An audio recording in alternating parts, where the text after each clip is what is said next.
A racist professor humiliates a black student in front of guest lecturer, unaware of who guest really is. Malik Turner sat in the back of Professor Richard Adams's sociology class, the fluorescent lights buzzing overhead as he stared at the clock. The lecture had been going on for what felt like hours, and Malik's mind was racing with the pressure of upcoming exams. He was determined to prove himself in this class, but the weight of self-doubt hung heavily on his shoulders, a constant reminder of the challenges he faced as one of the few black students in a predominantly white academic environment. As Professor Adams droned on about social hierarchies, Malik's thoughts drifted to the guest lecturer who would be joining them today, a renowned sociologist whose work Malik had admired for years. The thought of making a good impression fueled his ambition, but when the class was opened up for discussion, Malik felt a familiar wave of anxiety wash over him. "Can anyone tell me how social class influences educational attainment?" Professor Adams asked, scanning the room with a critical eye. Malik hesitated, knowing the answer but feeling the fear of being wrong grip him. He watched as a few hands shot up, students eager to showcase their knowledge. Finally, he mustered the courage to raise his hand. Social class can impact educational attainment through access to resources and opportunities, he said, his voice steady but quiet. Professor Adams's expression soured as he turned to Malik. "That's a rather simplistic view, Malik. Surely you can do better than that. Perhaps you should consider reading more than just the textbook." The room fell silent, the tension palpable. Malik's cheeks flushed with humiliation as laughter erupted from a few students. He felt exposed, the weight of the professor's words wrapping around him like a shroud.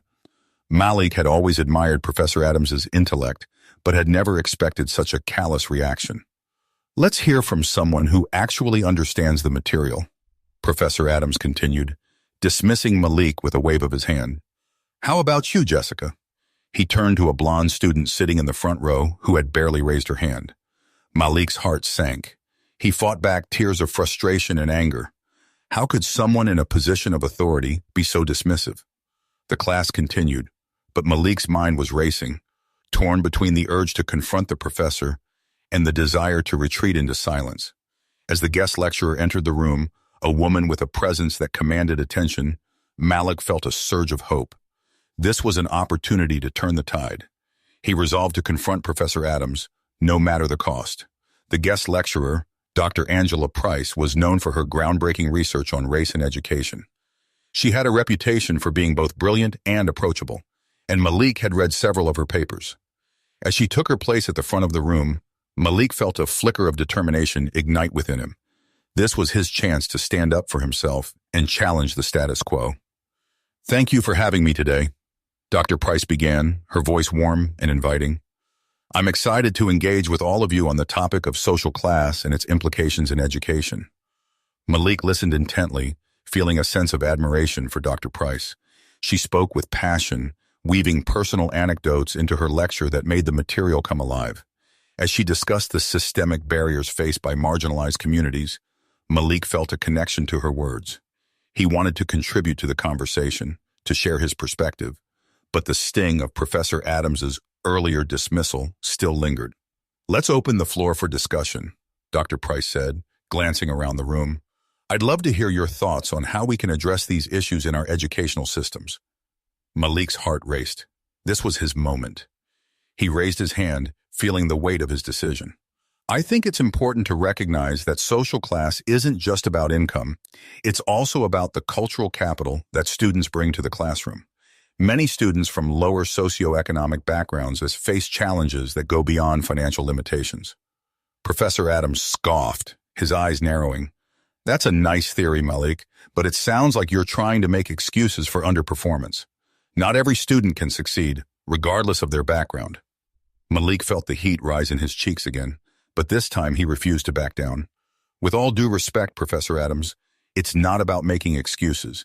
It's about understanding the systemic barriers that exist. If we don't acknowledge those, we can't create effective solutions." Dr. Price's eyes lit up with interest.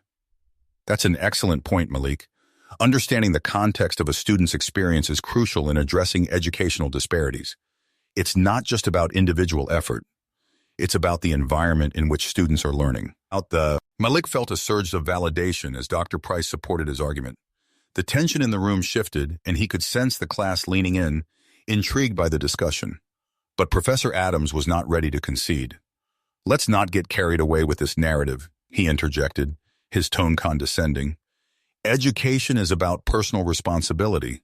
If students want to succeed, they need to put in the effort, regardless of their circumstances." Malik's frustration boiled over. "But that's exactly the problem. You're ignoring the fact that not all students have the same opportunities. It's easy to say that when you've never had to face those barriers yourself." The room fell silent, the weight of Malik's words hanging in the air. He could feel the eyes of his classmates on him, a mix of surprise and admiration. Dr. Price nodded, encouraging Malik to continue. "It's important to challenge these outdated beliefs, especially in an academic setting. We need to foster an environment where all voices are heard and valued." Professor Adams's face flushed with anger, and he leaned forward, his voice low and threatening. "You're treading on thin ice, Malik. I suggest you watch your tone." Malik felt a rush of adrenaline. He had come too far to back down now. "I'm not afraid of you, Professor. I'm here to learn and to challenge the status quo. If that makes you uncomfortable, then maybe it's time for you to reconsider your approach to teaching." The tension in the room was palpable, and Malik could sense the shift in the atmosphere. His classmates were watching, some whispering to each other, while others looked on in shock. Dr. Price stepped in, her voice calm but firm. "This is exactly the kind of dialogue we need to have. It's essential for growth and understanding." Malik felt a surge of hope as he realized that he wasn't alone in this fight. The support from Dr. Price and the attention of his peers gave him the strength to continue. He had taken a stand, and it felt empowering. As the class continued, Malik and Dr. Price engaged in a lively discussion, challenging each other's ideas and pushing the boundaries of the conversation. Professor Adams sat back, visibly frustrated, but Malik could see the tide turning. The class was beginning to see through the professor's facade, and Malik felt a sense of victory. But as the lecture drew to a close, Malik knew that this was just the beginning. He had confronted his fears and stood up for himself, but the battle against systemic racism in academia was far from over. He would need to continue advocating for himself and others, and he was ready to take on that challenge. As the students filed out of the classroom, Malik felt a sense of accomplishment wash over him. He had faced humiliation and turned it into a moment of empowerment. With Dr. Price's support, he knew he could navigate the complexities of academia and make a difference. As the last student trickled out of the classroom, Malik took a moment to breathe, feeling the adrenaline still coursing through him. The confrontation with Professor Adams had been intense, and he could still feel the weight of his own words hanging in the air. Dr. Angela Price remained by his side, packing her materials with an air of calm confidence. "Malik, that was impressive," she said, her voice warm and encouraging. "You stood your ground against a lot of pressure. Not many students would have the courage to do that." Malik felt a swell of pride at her words. "Thank you, Dr. Price. I couldn't let him dismiss me like that. It's frustrating to see how some professors operate, and I knew I had to say something." Dr. Price nodded, her expression thoughtful. "It's important to challenge those mindsets. Academia needs more voices like yours, voices that acknowledge the complexities of race and class. How do you feel about what happened today?" "I feel relieved," Malik admitted. "But I also know this isn't over. Professor Adams has a lot of influence. I just hope I didn't make things worse for myself." Dr. Price paused, her brow furrowing slightly. "It's possible he may retaliate, but you have to remember that standing up for yourself is a vital part of your journey. You're not just fighting for yourself, you're representing others who feel marginalized." Malik looked down at the floor, a mix of emotions swirling within him. "I guess it's just hard to always be the one who has to speak up. Sometimes, I wish I could just blend in and focus on my studies without all this pressure." Dr. Price placed a reassuring hand on his shoulder. "I understand, but blending in means sacrificing your voice. Your perspective matters, Malik, and it's valuable in this field. You have the potential to create change, but that starts with advocating for yourself first." Her words resonated deeply with him, igniting a spark of determination. "You're right. I won't let him intimidate me. I want to make a difference. not just for myself, but for other students who feel the same way. Good. I'd like to help you with that, Dr. Price said, her eyes shining with sincerity. I believe there's a lot of potential in your ideas. If you're interested, I'd love to mentor you. We could work together on research topics that address these issues. Malik felt a rush of gratitude. The thought of having Dr. Price as a mentor was not only validating, but also incredibly motivating. I would love that. Thank you, Dr. Price. I really appreciate it. As they continued to talk, the atmosphere shifted from one of tension to excitement. Malik shared his thoughts on various sociological topics, and Dr. Price listened intently, offering insights and suggestions that sparked new ideas in Malik's mind. For the first time in a long time, he felt heard and understood. But as the conversation flowed, Malik couldn't shake the feeling of unease that lingered. What about Professor Adams? He's not going to take this lightly. I'm worried about what might happen next. Dr. Price's expression hardened slightly. You may face pushback, but you should document everything. If he tries to retaliate, having a record of your experiences will be crucial. We can also bring this to the attention of the department chair if needed. Malik nodded, determination solidifying within him. I will. I'll make sure I'm prepared. As they wrapped up their conversation, Dr. Price glanced at her watch. I have to head to another meeting, but I'm glad we had this chat, Malik. Remember, you're not alone in this. I won't forget, Malik replied, feeling a renewed sense of purpose. As he left the classroom, Malik took a deep breath, the hallways bustling with students. He watched them move past, some laughing, others focused on their phones, completely unaware of the weight of the conversation that had just transpired. For the first time, he felt a sense of belonging, knowing that he had fought for his voice and that it mattered. But as he walked to the library to study, Malik couldn't shake the anxiety that bubbled beneath the surface. He knew Professor Adams would be waiting for the right moment to reassert his authority. The thought of that confrontation weighed heavily on his mind, but he also felt empowered by Dr. Price's support. Later that evening, Malik sat at a table in the library, surrounded by books and his laptop. He tried to focus on his sociology readings, but his mind kept drifting back to the day's events. The echoes of laughter from his classmates replayed in his head, the sting of humiliation still fresh. He opened his laptop and started typing notes, but the words felt jumbled and unfocused. Just then, his phone buzzed with a message. It was a group chat with a few classmates. Jessica, hey, I just wanted to say that was brave what you did in class today. Hey, you really stood up to Professor Adams. Marcus, yeah, I was surprised. Not many people would have the guts to do that. Malik felt a warmth spread through him at their words. It was comforting to know that he had allies. Malik, thanks everyone. It wasn't easy, but I couldn't just let him dismiss me like that. Jessica, you made a point. We need more discussions like that in class. Let us know if you need help with anything. Malik typed a quick response, grateful for the support. It meant a lot to him, especially on a day filled with uncertainty. After the flurry of messages, Malik returned to his readings, his focus gradually sharpening. He knew he had to keep pushing forward, to continue advocating for himself and others. He couldn't let the fear of confrontation hold him back. The following morning, Malik arrived at the sociology department early, determined to speak with the department chair about Professor Adams.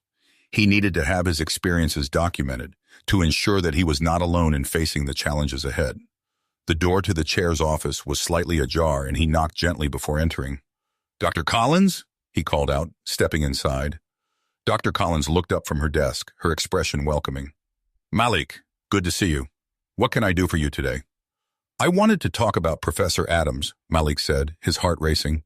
I had a confrontation with him in class yesterday, and I feel it's important to address how he treats students, especially those from marginalized backgrounds.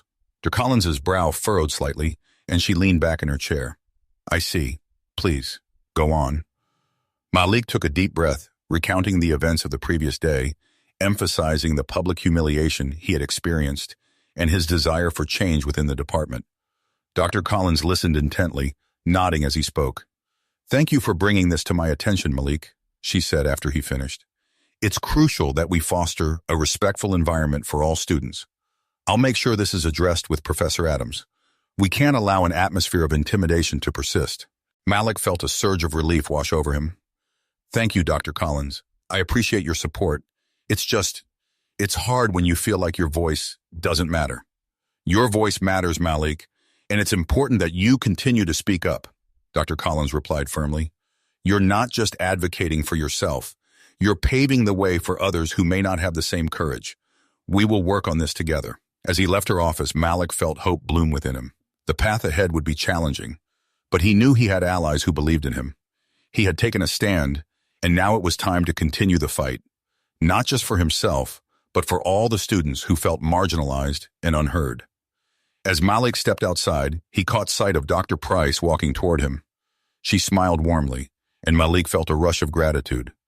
I just spoke with Dr. Collins, he said, excitement bubbling in his chest.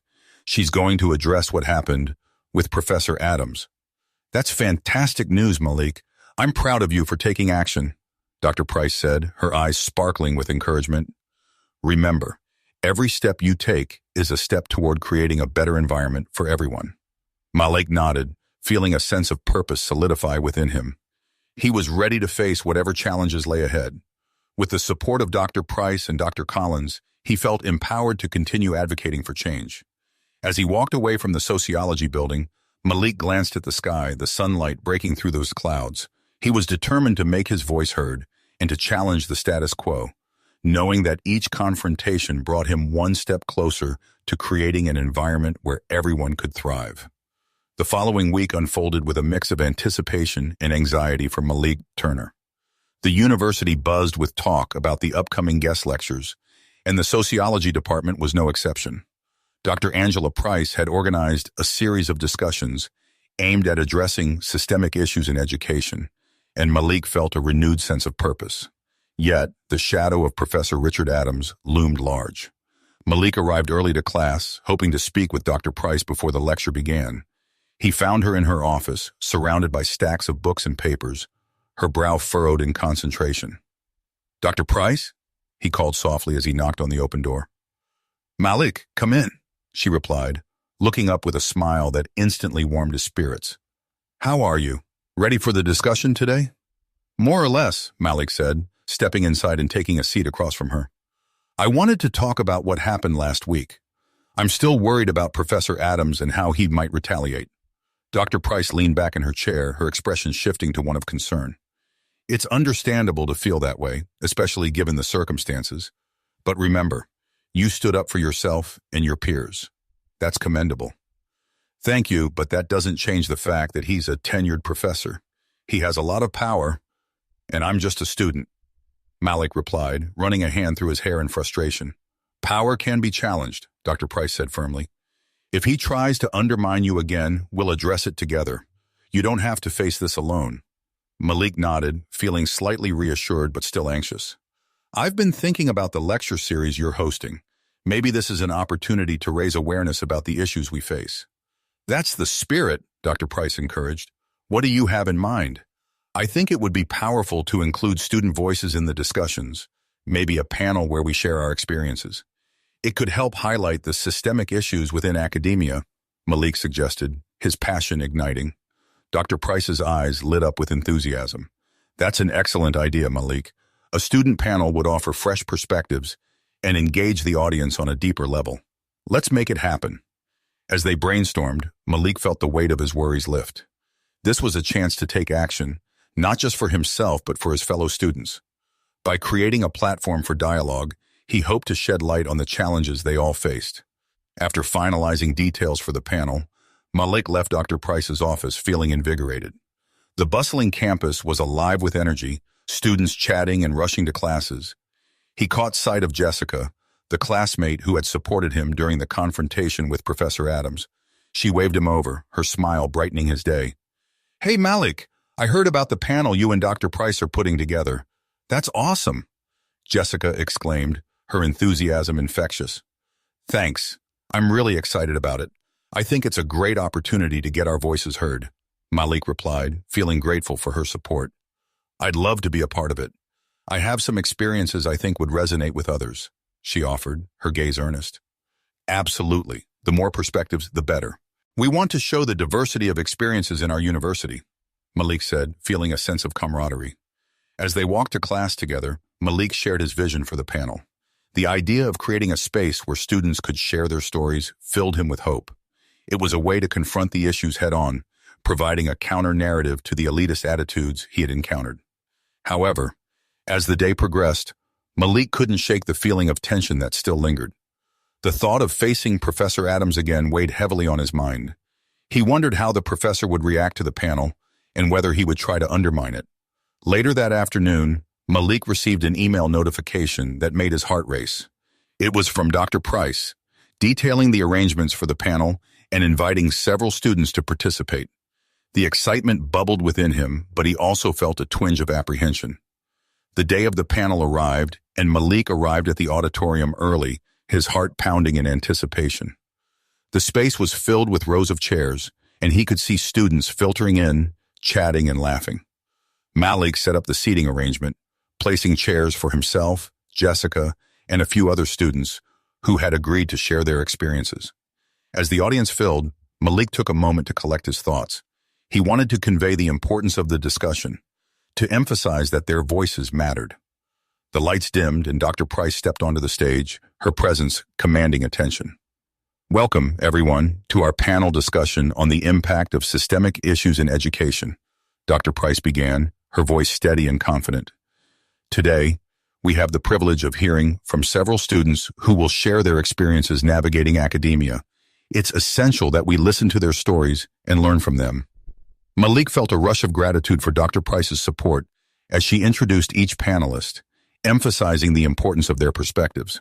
When it was Malik's turn, he stood up, his palms slightly sweaty, but his resolve firm. "Thank you for being here," Malik said, addressing the audience.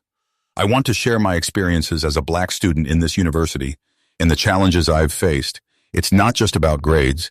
It's about feeling seen and understood in an environment that often feels hostile."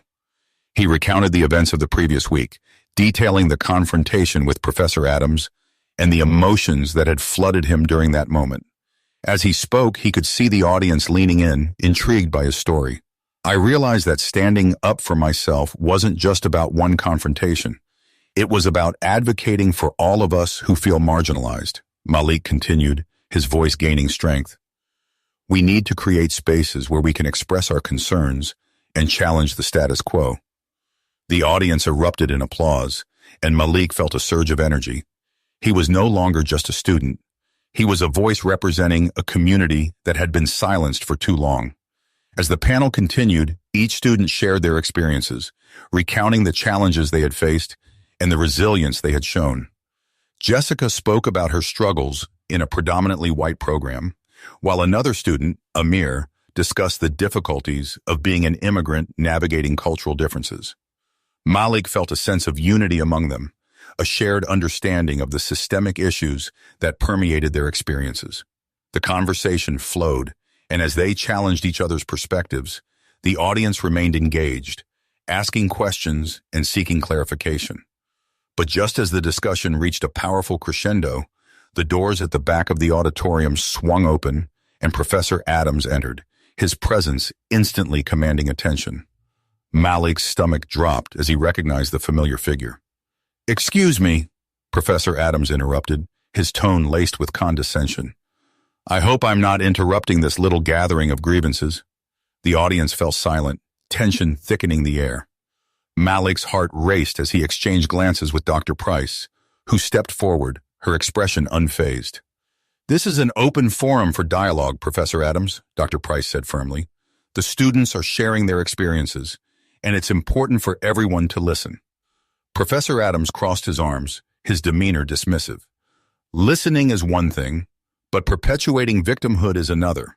Perhaps you should encourage them to take personal responsibility instead." Malik felt anger rise within him. "That's exactly the kind of attitude that's harmful, Professor. It's not about victimhood. It's about recognizing the systemic barriers we face. We can't just ignore them." The audience murmured in agreement, and Malik felt a surge of support from his peers. Dr. Price stood resolute beside him, her presence bolstering his resolve. "Let's not derail this discussion, Professor." "Doctor," Price said, her voice steady. "The students here are bravely sharing their stories, and it's vital that we create a safe space for them to do so." "Safe space? Is that what we're calling it now?" Professor Adams scoffed. What happened to critical thinking? What happened to challenging ideas instead of coddling them? Malik took a deep breath, feeling the weight of the moment. Challenging ideas is important, but it shouldn't come at the cost of belittling others. We're here to foster understanding, not to tear each other down. The tension in the room was palpable, but Malik felt empowered by the support of his peers and Dr. Price. The audience began to clap, a wave of encouragement washing over him. Professor Adams's face flushed with frustration, and he opened his mouth to respond, but Dr. Price intervened. "Let's redirect this conversation," she said, her tone firm but calm. "We're here to listen and learn from each other. If you'd like to contribute, you're welcome to do so respectfully." Malik felt a surge of gratitude toward Dr. Price. She had stood by him, refusing to let Professor Adams derail their important discussion. And now, with the support of the audience, Malik knew they had created a space where their voices could be heard. As the panel continued, Malik focused on the discussion at hand, determined to share his experiences and challenge the narratives that had silenced so many. He felt empowered, not just as an individual, but as part of a collective movement toward change. The remaining panelists spoke, their stories intertwining, creating a tapestry of shared experiences that resonated deeply with the audience. Malik found himself more engaged than ever. The initial tension brought by Professor Adams began to dissipate, replaced by a collective determination to address the issues they faced as students. Malik listened closely as Jessica shared her story of feeling invisible in a classroom dominated by her white peers. "I've often felt like I had to prove myself just to be taken seriously," she said, her voice steady. "Whenever I raised my hand, I could see the doubt in some of my classmates' eyes, as if they questioned whether I truly belonged there." The audience nodded in understanding, and Malik felt a wave of solidarity wash over him. It was a shared struggle, a recognition of the barriers they all faced. The discussion was no longer just about personal grievances. It was about systemic change. Amir, the next panelist, spoke of his experiences as an immigrant student. "When I came here, I faced not just the challenge of adapting to a new culture, but also the prejudice that came with it. I've been told that I was lucky to be here, as if my presence was somehow a favor," he said, his frustration palpable. "Exactly," Malik interjected. "That kind of thinking reduces our identities to mere tokens, as if we're here to fulfill a quota rather than to contribute meaningfully to the academic community." The audience erupted in applause, and Malik felt invigorated by the support. They were building a momentum that could challenge the very foundation of the issues they faced. Dr. Price stood by, a proud smile on her face, encouraging the dialogue. As the discussion continued, Professor Adams's presence loomed at the back of the room, his arms crossed and a frown etched on his face. Malik could see the discomfort in the professor's posture, but he refused to let that intimidate him. Instead, he felt empowered by the collective voices around him. "Why do we continue to tolerate an environment where our experiences are dismissed?" Malik pressed on, addressing both the panel and the audience. "It's time we challenge these outdated beliefs. We must demand a curriculum that reflects our diverse experiences and encourages critical engagement rather than blind acceptance." Dr. Price nodded enthusiastically, stepping in to support Malik's point. "In order to create a truly inclusive academic environment, we need to integrate diverse perspectives into the curriculum. It's not just about representation, it's about fostering a critical dialogue that challenges the status quo." Malik could see Professor Adams shifting uncomfortably in his seat. The audience was clearly resonating with Malik's passion, and he felt a surge of hope that real change could happen. As the panel transitioned into a Q&A session, hands shot up across the auditorium. Students eagerly asked questions, wanting to know how they could contribute to the movement for change. Malik felt a sense of pride swell within him. This was more than just a discussion, it was a call to action. "Malik, what do you think we can do to support each other as we navigate these challenges?" a student from the audience asked, his voice earnest. Malik took a moment to gather his thoughts. "I think we need to create spaces where we can share our experiences without fear of judgment. Forming study groups, hosting workshops, and advocating for student-led initiatives can empower us all. We need to be vocal about our needs and advocate for ourselves collectively." The audience erupted in applause again, and Malik felt a wave of encouragement wash over him. They were beginning to see that their voices mattered, that they could create a narrative that challenged the status quo. Just then, Professor Adams stood up, his face flushed with indignation. I believe it's important to remind everyone that education is about personal responsibility. If students want to succeed, they need to take ownership of their own learning, he said, attempting to regain control of the narrative. Malik felt a surge of frustration rise within him. That's precisely the problem, Professor, he countered, his voice steady but passionate. You're framing this as an individual issue, ignoring the systemic barriers that impact our ability to succeed. It's not just about personal responsibility. It's about creating an environment where all students have access to the same opportunities. The audience murmured in agreement, and Malik could see a few students nodding their heads. This wasn't just a battle between him and Professor Adams. It was a collective stand for equity and justice. Dr. Price stepped in, her presence commanding. We need to focus on building a community that supports all students, regardless of their background. It's essential that we challenge the idea that success is solely a matter of individual effort. Professor Adams's expression hardened, but he remained silent, clearly frustrated by the shift in the conversation. Malik felt a rush of adrenaline as he realized they were gaining ground. As the Q&A session continued, Malik noticed that the atmosphere in the room had transformed. Students who had once been hesitant to speak were now sharing their own experiences and insights, and the dialogue felt rich with potential. When the panel concluded, Malik felt a sense of accomplishment wash over him. They had created a space where their voices were valued, where the base could challenge the narratives that had long silenced them. As the audience began to disperse, Malik felt the rush of camaraderie and support from his peers. Malik, that was incredible, Jessica exclaimed, her eyes shining with enthusiasm. You really held your ground against Professor Adams. I can't believe how powerful that discussion was. Thanks, Jessica. I couldn't have done it without all of you. Malik replied, feeling a sense of unity among them.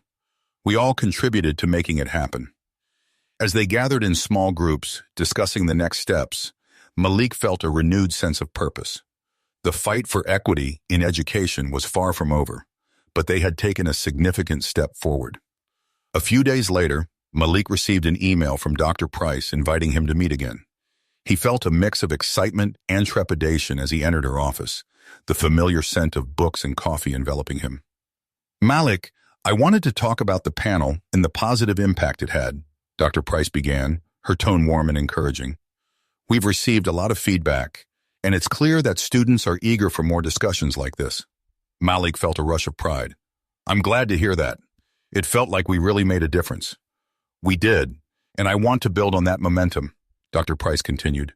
I'm planning a follow-up workshop series focused on systemic issues in education, and I'd love for you to be involved in organizing it. Malik's heart raced at the thought of taking on a leadership role in such an important initiative. I would love to help. What do you need from me?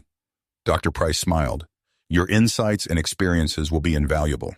We want to ensure that the workshops are student-led and reflect the voices of those who are often overlooked. Let's work together to create a curriculum that addresses these issues head-on. Feeling inspired, Malik nodded enthusiastically. I'm all in. We need to make sure everyone's voice is represented. As they discussed the logistics, Malik couldn't help but feel the weight of responsibility settle on his shoulders. He was no longer just a student navigating the complexities of academia. He was becoming an advocate for change, a voice for those who had felt silenced. But as he left Dr. Price's office, a familiar anxiety crept in. He knew Professor Adams would not take kindly to the upcoming workshops. He was likely to resist any changes that challenged his authority. Malik steeled himself for the impending confrontation, determined to stay true to his convictions. Despite the looming challenges, Malik felt a sense of excitement for the journey ahead. He was ready to face whatever obstacles came his way. With the support of Dr. Price and his peers, he knew they could create a movement that would foster understanding and inclusivity in their academic environment. As he walked through the campus, Malik reflected on how far he had come.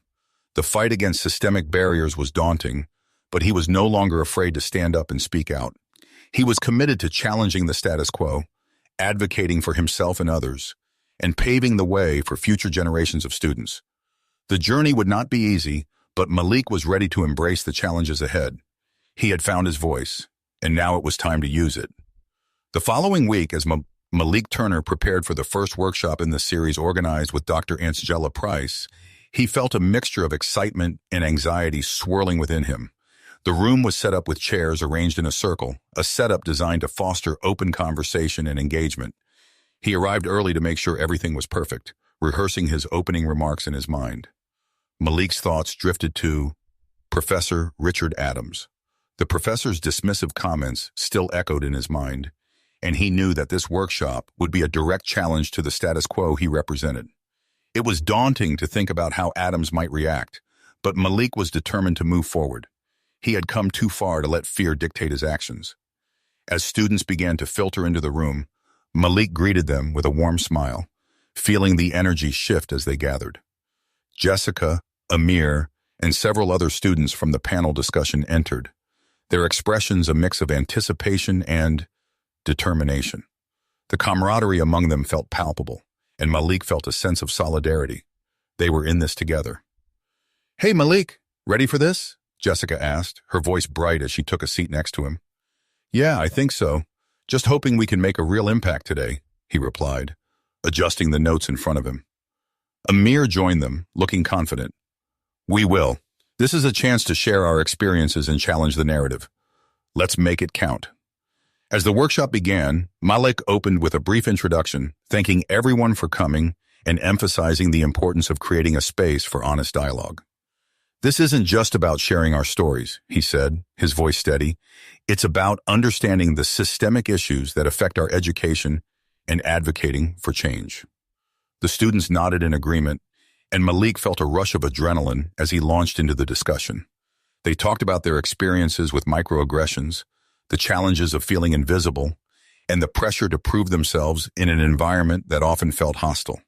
Each story added a layer of depth to the conversation, reinforcing the idea that they were not alone in their struggles. As the dialogue unfolded, Malik noticed a shift in the room. Students who had previously been hesitant began to share their thoughts, and the atmosphere transformed into one of empowerment. They were no longer just recounting grievances, they were actively working towards finding solutions. Malik facilitated the discussion, encouraging students to reflect on their experiences and how they could support one another. "What can we do to create a more inclusive environment?" he asked, prompting a flurry of responses. "More workshops like this," a student suggested. "We need to keep the conversation going." "Absolutely," Malik agreed, "and we should push for changes in the curriculum that reflect diverse perspectives." The discussion flowed seamlessly, and Malik felt a sense of pride as he watched his peers engage with one another. They were building a community, a network of support that transcended their individual experiences. As the workshop progressed, Malik saw the potential for real change taking shape. However, as the workshop neared its conclusion, Malik's phone buzzed in his pocket. He glanced at the screen and saw an email notification from Dr. Price. His heart raced as he opened it, only to feel a chill run down his spine. Subject: urgent, meeting with the department chair. The email detailed a meeting scheduled with Dr. Collins and Professor Adams to discuss the recent workshop series. Malik's stomach sank. He knew that Professor Adams would likely voice his discontent about the workshops, and he felt a wave of anxiety wash over him. "Are you okay?" Jessica asked, noticing Malik's sudden change in demeanor. "Yeah, just got an email about a meeting with Dr. Collins and Professor Adams," Malik replied, trying to mask his concern. "I think they want to discuss the workshops." Jessica's brow furrowed. "That doesn't sound good. Do you think he'll try to shut it down?" "I don't know, but I can't let that happen," Malik said, determination flooding his voice. "We've worked too hard to create this space. I won't let him undermine our efforts." As the workshop wrapped up, Malik felt a renewed sense of purpose. They had created a platform for discussion, and he was committed to ensuring that it continued. The students left the room, their energy infectious, and Malik felt empowered by their support. Later that evening, Malik prepared for the meeting with Dr. Collins and Professor Adams. He spent hours going over his notes, anticipating the questions and challenges he might face. He knew he had to be prepared to advocate for the workshops and defend the importance of their mission. The next day, Malik entered Dr. Collins's office, his heart racing. The atmosphere was tense as he saw Professor Adams already seated, arms crossed and a scowl on his face. Dr. Collins greeted Malik with a nod, motioning for him to sit down. "Thank you for coming, Malik," Dr. Collins said, her tone serious. "We wanted to discuss the recent workshops and the feedback we've received." "Of course," Malik replied, trying to maintain his composure. "I believe they're important for fostering dialogue about systemic issues in education." Professor Adams scoffed, his tone dripping with condescension. "Dialogue? You mean perpetuating the victim mentality? This is what's wrong with education today. Too much focus on feelings and not enough on accountability." Malik felt his pulse quicken, but he took a deep breath, reminding himself of the importance of staying calm. "It's not about victimhood, Professor Adams. It's about recognizing the barriers that exist and understanding how they impact student success. Ignoring these issues does a disservice to everyone involved." Dr. Collins interjected, her voice steady. "Malik brings up a valid point, Richard. It's essential that we listen to our students and address their concerns. The workshops have provided a platform for voices that are often overlooked." Professor Adams leaned forward, his expression hardening. "You're encouraging students to blame external factors for their failures instead of taking personal responsibility. That's not how education works." Malik felt a surge of frustration. "It's not about blaming anyone. It's about creating an environment where students can thrive. Personal responsibility is important, but so is addressing systemic barriers. They are intertwined." The tension in the room was palpable, and Malik could see the growing frustration on Professor Adams's face. He knew that this was a pivotal moment, one that could either reinforce the status quo or challenge it. Dr. Collins's expression remained neutral, but Malik could sense her support. "I believe we need to find a balance, Richard. Personal responsibility is crucial, but we also need to recognize the systemic issues at play. Malik, how do you propose we move forward?" Malik felt the weight of the question, but he was ready. "I think we should continue the workshops and expand on them.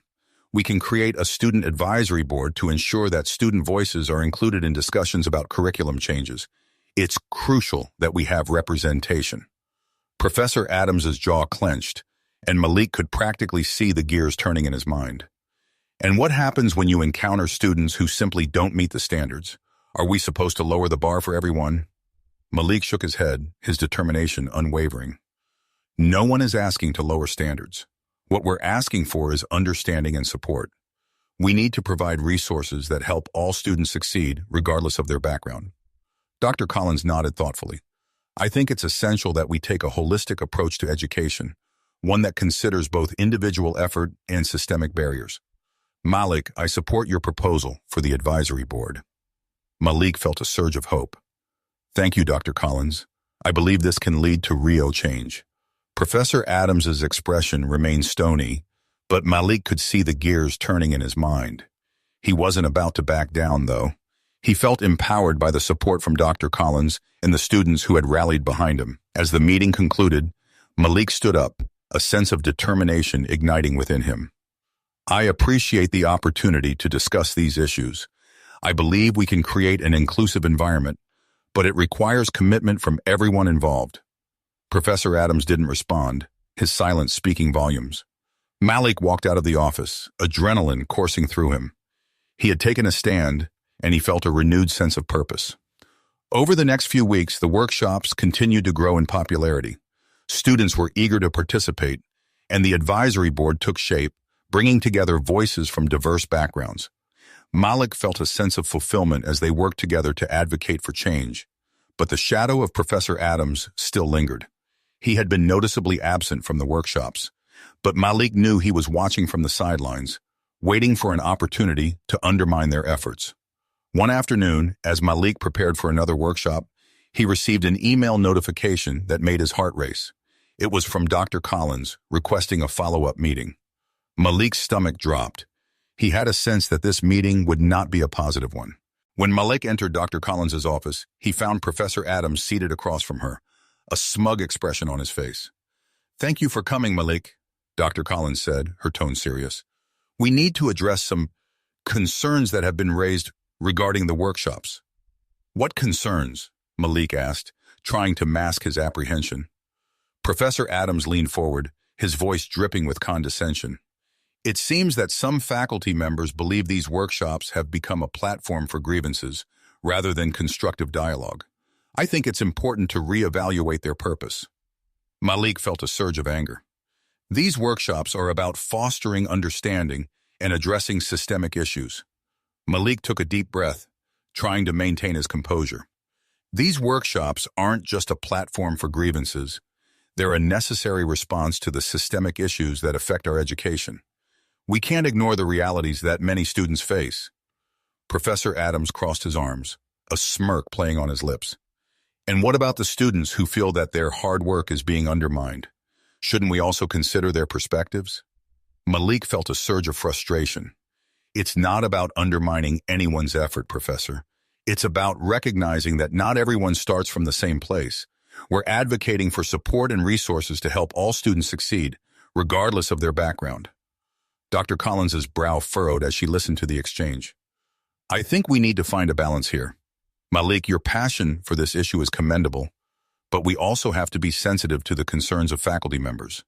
Perhaps we can refine the focus of the workshops to ensure they foster constructive dialogue. Malik nodded, his heart racing. I'm open to feedback, but I won't compromise on the need to address systemic barriers. If we lose sight of that, the workshops lose their purpose.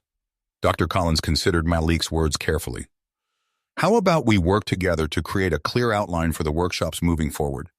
We can emphasize constructive dialogue while still addressing the important issues at hand. Malik felt a flicker of hope. I'd be willing to put together a proposal that reflects that balance. We can create a framework that allows us to discuss challenges while also offering solutions. Professor Adams's expression remained skeptical, but at least he was listening. I suppose a structured approach could be beneficial, he conceded reluctantly, but I expect to see a clear commitment to accountability within these discussions. I can assure you, accountability will be a key component, Malik replied, feeling more confident. We need to challenge ourselves and each other to rise to the occasion. As the meeting wrapped up, Malik felt a sense of victory. They had reached a compromise, and he was grateful for Dr. Collins's support. He knew that the journey was far from over, but this was a step in the right direction. In the weeks that followed, Malik worked tirelessly on the proposal for the workshops. He collaborated with Jessica, Amir, and other members of the advisory board to create a framework that emphasized both constructive dialogue and systemic awareness. They outlined topics for future discussions, ensuring that each session would include opportunities for students to share their experiences and propose solutions. When the proposal was finally presented to Dr. Collins and Professor Adams, Malik felt a mixture of excitement and anxiety. This framework aims to create an inclusive environment, he explained, presenting the document. We want to ensure that everyone feels heard and valued while also addressing the systemic barriers that impact our education. Dr. Collins reviewed the proposal carefully, nodding in approval. This looks promising, Malik. I appreciate your dedication to ensuring that student voices are at the forefront of these discussions. Professor Adams, however, remained skeptical. I still believe there are risks involved in framing these workshops as platforms for grievances. We must ensure that the focus remains on accountability and individual responsibility. Malik met his gaze, refusing to back down. And I believe we can do both. We can encourage accountability while also addressing the realities that many students face. It's not an either-or situation. Dr. Collins interjected, her voice firm. I think we've reached a point where we can agree to proceed with this framework. We'll monitor the workshops closely to ensure they remain constructive and focused. As Malik left the meeting, he felt a sense of relief wash over him. They had successfully navigated the challenges posed by Professor Adams, and the workshops were set to continue with a renewed focus. The first workshop under the new framework was a resounding success.